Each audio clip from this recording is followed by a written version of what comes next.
Travis Kelce and girlfriend Taylor Swift leaving Caesars Superdome after the Chiefs vs Philadelphia Eagles game. On Sunday, February 9, Taylor Swift went to Caesars Superdome to cheer on Travis Kelce. However, after the game, Travis Kelce and girlfriend Taylor Swift were seen holding hands as they left Caesars Superdome after the Chiefs vs Philadelphia Eagles Super Bowl game. She is there to cheer for the Kansas City Chiefs, now vying for their record-breaking third straight win and fifth overall, albeit one in particular. For the second year in a row, all eyes will be on Taylor and her star-studded private Chiefs suite as she roots for her boyfriend Travis Kelce. The "Cruel Summer" hitmaker rocked an all-white look for the big day. Wearing a crisp white blazer atop a white tank top and blue short shorts. She was joined by Ice Spice, who was by her side at Super Bowl 58 as well. Taylor was spotted arriving in New Orleans a couple days before game day, and enjoyed a date night with her NFL boyfriend on Friday. On Saturday, she was captured grabbing dinner with her friends the Hyam sisters. Taylor's previous Super Bowl attendance, Super Bowl 58 in 2024, quickly went viral for her many reactions to the game, where the Chiefs were victorious. Joining her in her suite last year were her close friend Blake Lively and Ice.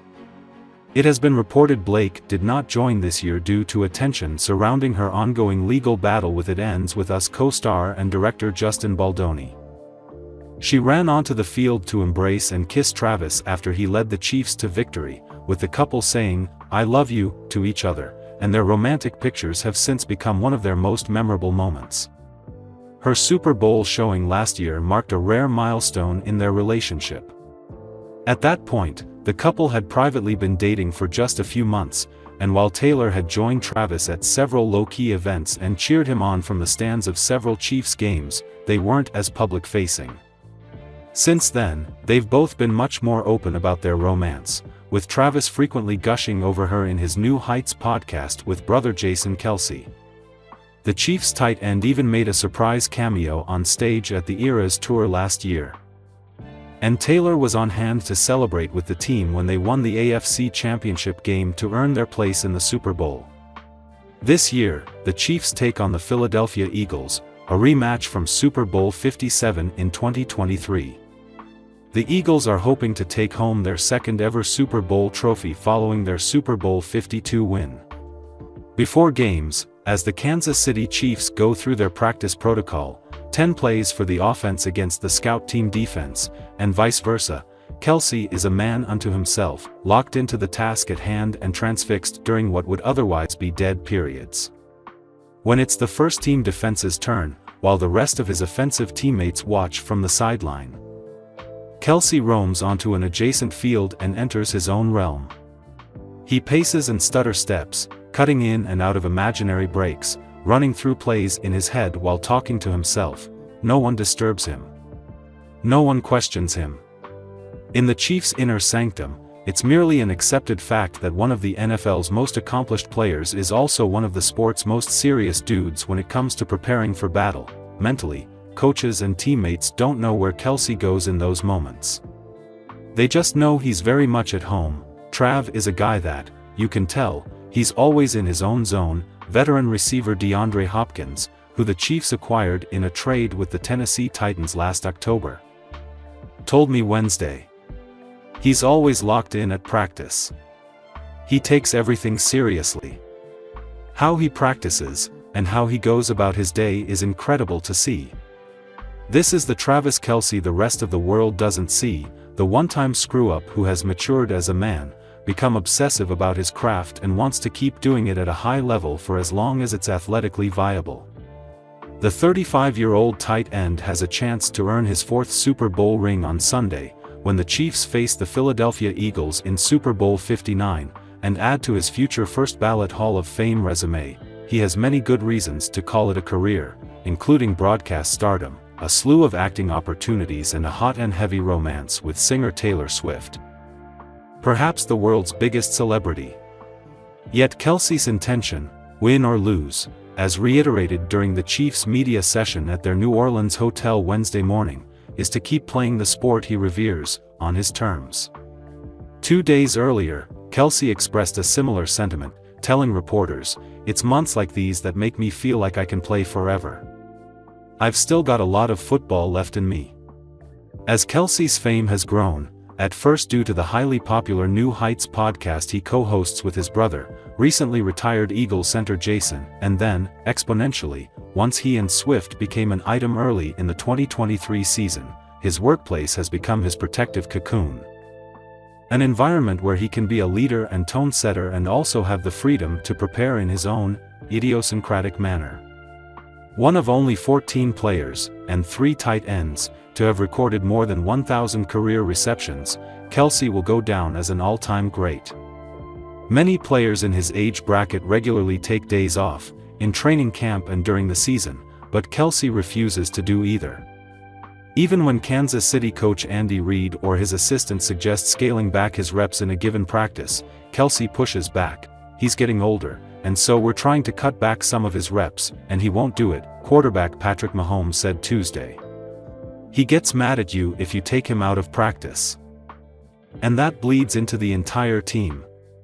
Whenever you're tired and whenever you're not wanting to take a practice seriously or take a rep seriously, you look at him and he's going full speed, scoring touchdowns after every catch, and it motivates you to take your game up to another level." Kelce's motivational magic was on full display in the Chiefs' 32-29 AFC Championship game victory over the Buffalo Bills. Early in the game, second-year punt returner Nico Remigio called for a fair catch despite having some room between him and the Bills players charging toward him. Remigio later told FanDuel TV's Kay Adams that Kelce approached him on the sideline and said, "That's not being great, bro." On his next return opportunity, in the second quarter, Remigio raced 41 yards, setting up a touchdown that gave Kansas City a 21-10 lead. Said Remigio, "He was the first one to greet me coming to the sideline, and he was like, 'That's how you be great, dog.' And I was like, 'This is a dream.'" Teammates and coaches say that Kelce is often the first and most vocal person to greet new acquisitions, even when they're relatively anonymous practice squad signees. He clearly relishes his role as an organizational standard-bearer, especially in light of the way he began his career, and how far he has come in terms of his professionalism, once infamously suspended from the University of Cincinnati football team for an entire season after failing a marijuana test.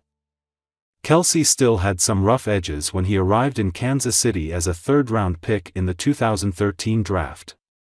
Early in his career, he made an obscene gesture that Reid called an immature act during a Sunday Night Football defeat to the Denver Broncos.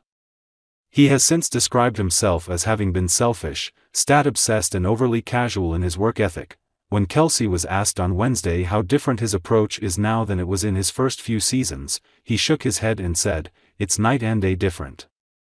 I was a lot more focused on individual success and, what comes with having the individual success is being able to be comfortable in who I am, and confident in who I am.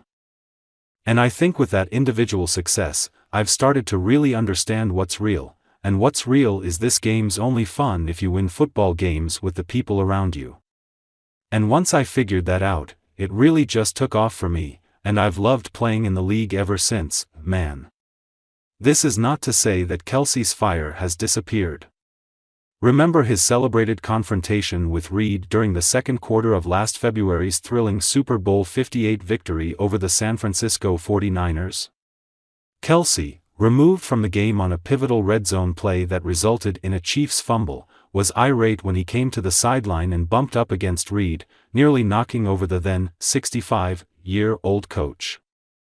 While quarreling with the perception that he pushed Reid, Kelce's recollection is not a pleasant one. "A push is a bit of an exaggeration," Kelce said. "I would never push my coach like that. I was fired up, though, and Coach Reid knows I get fired up, and sometimes he gets fired up the same way to get me going.